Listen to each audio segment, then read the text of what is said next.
માંગરોળમાં tower ground નજીક કરવામાં આવેલ ગેરકાયદે દબાણ સામે વહીવટી તંત્ર દ્વારા કડક કાર્યવાહી હાથ ધરવામાં આવી। તંત્ર દ્વારા વારંવાર નોટિસ પાઠવવામાં આવી હોવા છતાં પેશકદમી યથાવત રહેતા આખરે સ્થાનિક અધિકારીઓની પ્રત્યક્ષ હાજરીમાં દબાણ હટાવવાની કામગીરી શરૂ કરાઈ છે। કોઈ અપ્રિય ઘટના ન ઘટે તે માટે સમગ્ર વિસ્તારમાં ચુસ્ત પોલીસ બંદોબસ્ત ગોઠવી દેવાયો છે અને તંત્રની આ સરપ્રાઇઝ કાર્યવાહીથી દબાણકર્તાઓમાં ફફડાટ વ્યાપી ગયો છે।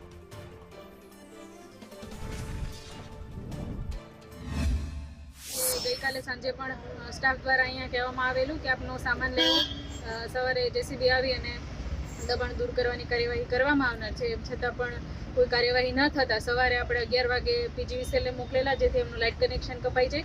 ત્યારબાદ પણ ટીમે ફરી પાછી એમને રજૂઆત કરેલી કે આપનો સામાન લઈ લો, 3 વાગે આપણે જેસીબી આવવાનું છે અને આપનું દબાણ હટાવવાનું છે। એમ છતાં પણ એમના દ્વારા કોઈ પણ કાર્યવાહી ના કરવામાં આવતા સરકાર દ્વારા 4 મજૂરો અહીંયા મૂકવામાં આવેલા, એમનો સામાન વ્યવસ્થિત રીતે બહાર મૂકવા માટે, અને મોટાભાગનું દબાણ છે અત્યારે દૂર કરવામાં આવી રહ્યું છે।